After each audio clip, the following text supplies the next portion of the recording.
Thank you, Sophie, for that fantastic conclusion to today. Sophie's just asked whether we've got questions, but I'm going to leave that for the drinks reception, and perhaps you'll join us in the back of the room for a glass of wine shortly. And if you've got questions and comments for Sophie, please put them to her then. I think that was an inspiring way to end the day, which started with us thinking that the future of this region is in our hands as businesses and organisations and individuals working in this region. And as Sophie said, the Wellbeing of Future Generations Act is a catalyst for culture change. It gives us the permission to do things differently, but it comes down to individuals providing that passionate leadership that Sophie described. And when you consider what we could do with the resources of our own businesses and our own organisations at our fingertips, purely because of our own belief and our own sense of purpose about what's important and the Wales we want, the region we want, then I think it's quite exciting. I mean, I loved all those what-if questions that Sophie just asked. And it's so important, isn't it, to sort of remove some of the constraints in the way we think about the future and just ask some open-ended, well, what if? What if? I started this morning talking about our organisation for the region, the Centre for Regional Engagement, and this being the first major conference that we've run. But we are really keen to embrace the changes that are needed across this region as an opportunity to transform the region and the lives of everybody that lives here. And we talked this morning about how business as usual hasn't delivered the changes that we need to see across the board. And I think what we want to do is continue this conversation with you, although I take the point, a little less conversation and a little more action. Action-oriented conversation, and hearing what each other are doing and encouraging each other to make those changes. Because I think it's clear that actually if we work together, there is a massive amount that we can do and a huge amount that we absolutely must do. And somebody said to me earlier on that it's just about getting that message across about how much things do need to change. Massive change is coming our way in this region, whether that's austerity, Brexit, automation. The fact is, change is coming.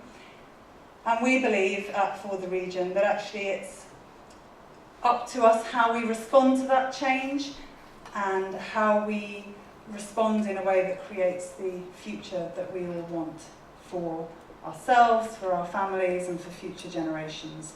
It's a long-term expedition.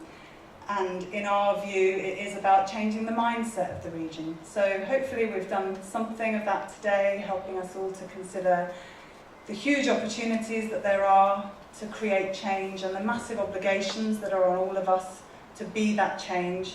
And it's up to us to make that change happen. The future of this region is in our hands.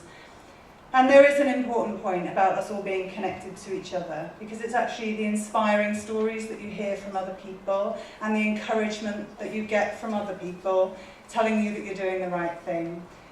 You know, we really feel that regional engagement is that holy grail. It's actually the key to it all, that businesses are talking to each other, but also talking to the local authorities, and that's a two-way dialogue.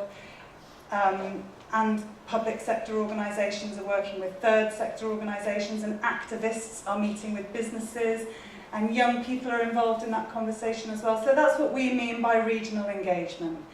And we've had such a diverse range of perspectives in this room today. We're really pleased, and that's how we intend to go on. So we do hope you'll join us at future events and join us within the Facebook group for this event to continue this conversation. We look forward to taking these themes forward and perhaps gaining more of a collaborative discussion as we go forward on this exciting expedition into the future.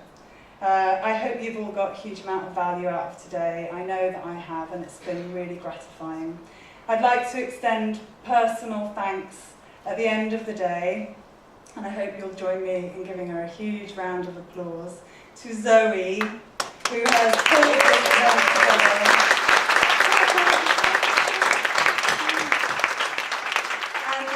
Zoe hates standing up on the stage and saying anything, so I won't make you do it this time, but one day I will.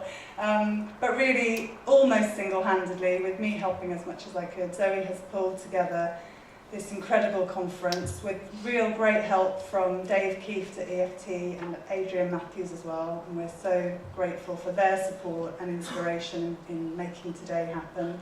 And in fact, to all the supporters and sponsors and exhibitors and volunteers in the room helping us to facilitate the workshops. This really couldn't have happened today without a huge amount of help from all of you. So thank you for that. Well done, Zoe. I think you've done an amazing job. On to the next, No Rest for the Wicked. For the region, I think there's a film about to play, is there? All right. Georgios, our business partner, has got a film to play. I don't know what that is, but we'll look forward to it. Oh, it's an advert for the next event. Yes, so No Rest for the Wicked. This is a teaser for our next conference.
Short of ambition, we are on a mission to transform this region. Wellness, well-being and the circular economy are undoubtedly massive opportunities. We really want to catch the wave. We know that all of you do too. Tourism will be our next focus, fantastic event that we're putting together in October. I think that's all I want to say. I'm exhausted. It's been a fantastic day. Thank you all so much for your contributions. And please join us in the back of the room now for a drinks reception. Thank you again to all our fantastic speakers and panelists.